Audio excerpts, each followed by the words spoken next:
So I'll just start with good morning and thank you for joining us today. I'm Teresa Anderson, the Health Director of Central District Health Department, and we're here with some exciting news about Grand Island Public Schools and their mask policy that requires masking for at least the first month of school. So we're pretty excited about that, but we have a couple of pediatricians here to help us better understand how important this is in keeping our kids safe and healthy. So I'd like to welcome Dr. Melissa Law and Dr. J.D. Law to the podium to say a few words.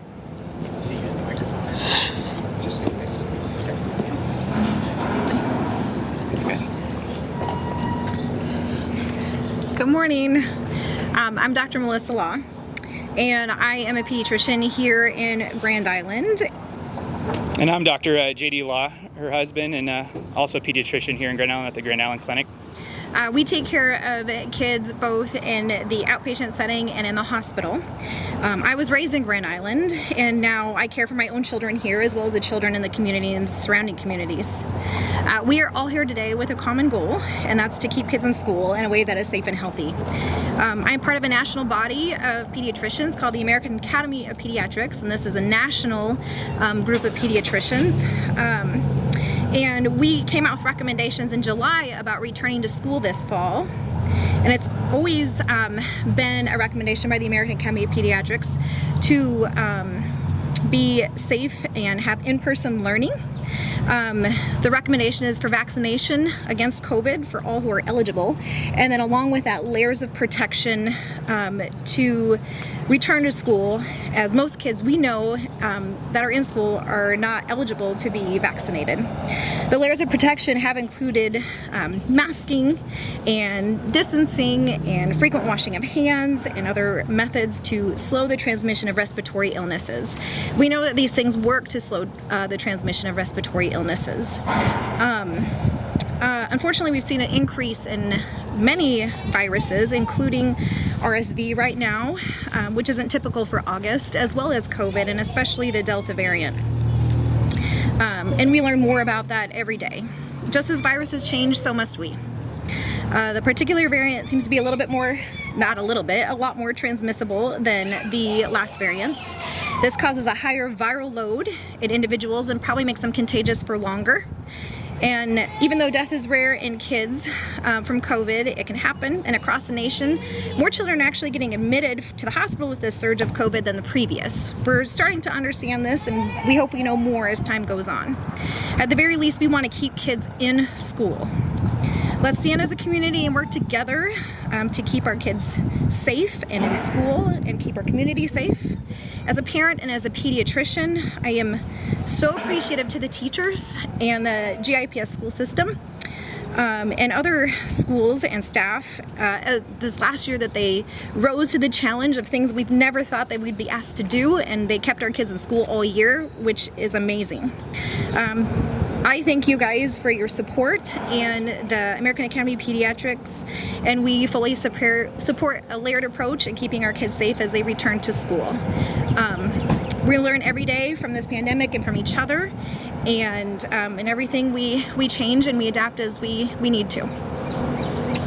And I don't have much to add to that, but just to say, as a member of our local medical community and seeing the patients every day, but also as a father of a parent of kids in Grand Island Public Schools and a father of kids that aren't old enough to be in school yet, our biggest priority is keeping them safe and keeping them in school. And also as a son who has parents here in town and my in-laws who live here in town that are in higher risk ages, that if we can keep our families safe as this uptick in COVID returns and this more contagious Delta variant, I was happy to support this mandate and say that we're here for the good of our kids and trying to keep everybody healthy and safe. So, thank you very much.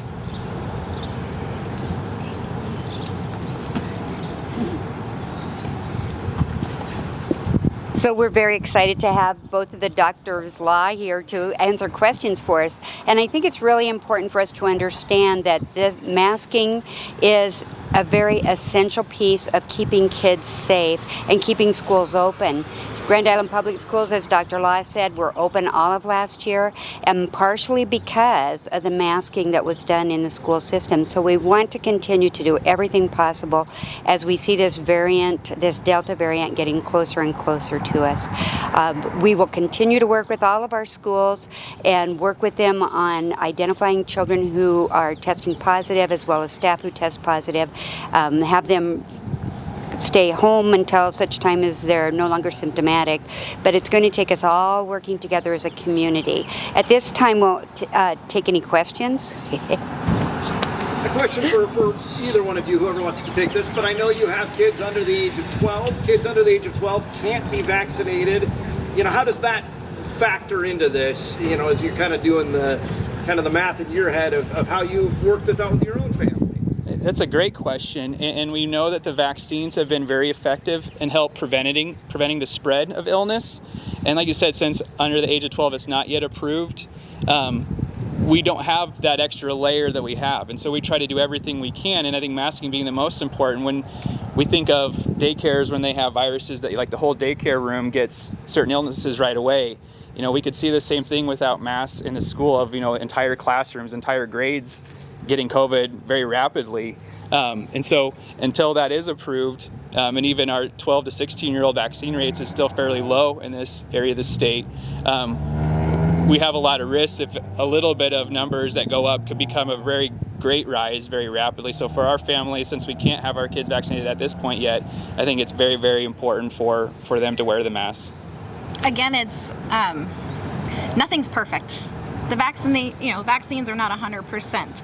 Masking is not 100%. And that's why, again, we as pediatricians, we do that layered approach. Vaccination of those who can be, masking where appropriate, distancing where appropriate. We're trying things in a layered way to catch as much of that transmission as we can.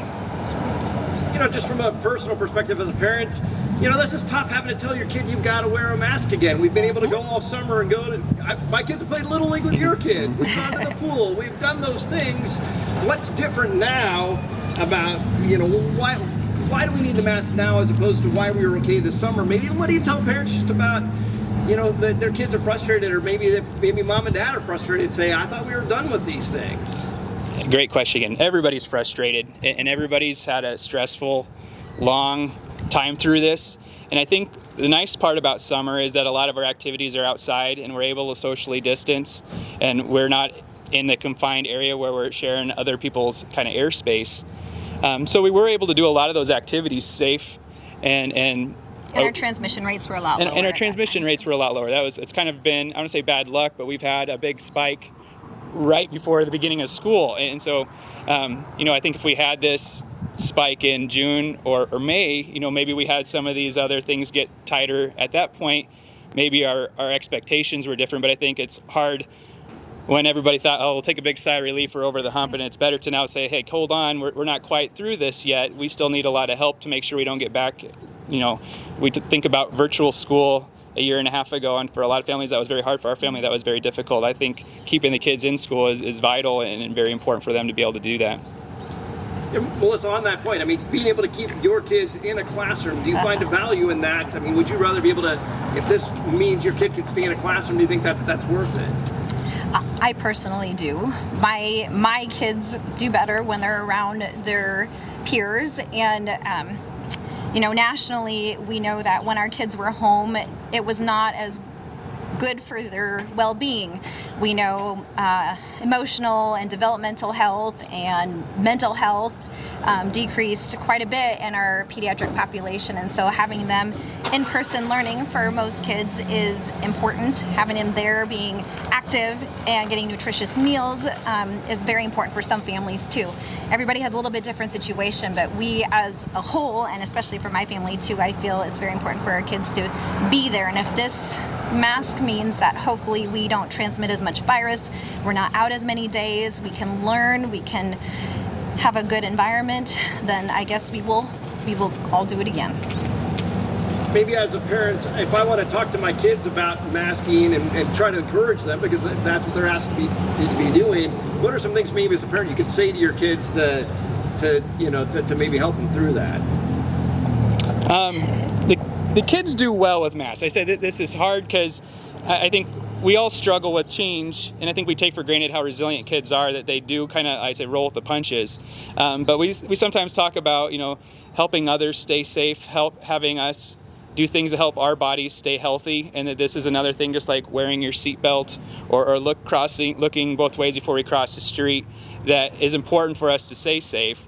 Giving them kind of physical, real examples to try to compare it to, because this isn't different. This isn't something that we go through a lot of areas of our life, and now we practice wearing masks. It is different, but I think with practice, they showed last year that they can do really good with it and help keep them in school. I try to just lead too. I'm fully vaccinated, but during the summer when I went into stores and everywhere, I just still wore my mask because I knew it was the right thing to do, because my children were not vaccinated and they followed suit. Mom's got her mask on, we all wear our masks, and hopefully, if I wear it and talk about it in a way that I'm helping myself as well as others, that they will see that. Would you encourage families to be wearing masks as they're going to the grocery store or going to church or indoor events and those kinds of things? The American Academy of Pediatrics and the CDC, they recommend mask wearing when you're indoors with those groups of people, especially if you're unvaccinated. But right now, the recommendation is for everybody right now because of the Delta variant. I'm putting it on the grown-ups' shoulders. If more grown-ups got vaccinated, do you think that would help us get rid of these things quicker? I do think so. I do think so. That's theoretically, we would hope that would be. Once you start seeing an increase in cases, it's going to be a little while. And vaccination takes time too. You've got to wait so long between some vaccines, and it doesn't work right away. And so getting your vaccine today would be great, but it's not going to make us not wear masks in 2 weeks.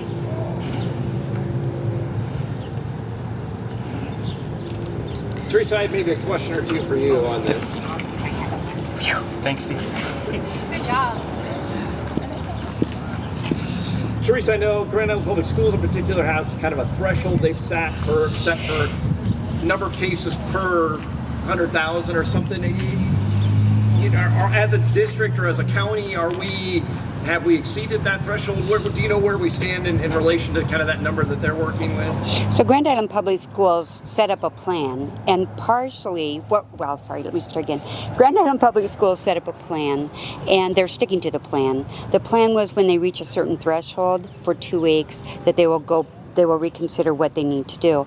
And we've reached that threshold for several weeks in a row now. And so the action that they're taking was in the plan to start with. There's nothing that's been altered. This was the plan all along. And we are now at that threshold? We are at the threshold. We've crossed the threshold probably 3 weeks ago, and we're going up. And what we're seeing across the whole state is more cases exponentially every week. So we're going to continue to see that increase. This is a really good time to mask up. I think a lot of people would like to be able to get rid of these. As I asked them, if more grown-ups got vaccinated, would that get us closer to the point where we might be able to make masks more optional in the classroom? We're going to hear some more about our vaccination efforts, and we think it is really important for people who are on the fence, who have questions, to be talking to their healthcare providers or seeking some information, say, from the CDC, or go to the UNMC website and see what they have to say. We know that the vaccine is safe and effective, and until we're able to vaccinate those kids that are under age 12, this is the best way to protect them and protect ourselves as well as our elderly population. Would you give the same recommendation to other schools within the Central District in terms of masking? Would you encourage all of the schools in your district to adopt a masking policy? So we did have a meeting yesterday with all the superintendents, and our recommendation is, according to the American Academy of Pediatrics, the Centers for Disease Control, and University of Nebraska Med Center, that masks are really important right now and should be worn by all the staff and all of the students in the classroom. Now, not every school is ready to do that. We understand that, so we'll continue to work with them on the plans they do have in place. And as Dr. Law mentioned, that layered approach is going to be beneficial, even if you don't get all 5 layers. If you get 3 or 4 of the layers in there, for instance, frequent washing of hands, social distancing or physical distancing, and keeping kids in cohorts or in small groups together, that's going to give you some protection. So we're going to work with with all the schools as we go into the season. And if by chance they decide to mask up, as it were, then we'll help them with that process as well.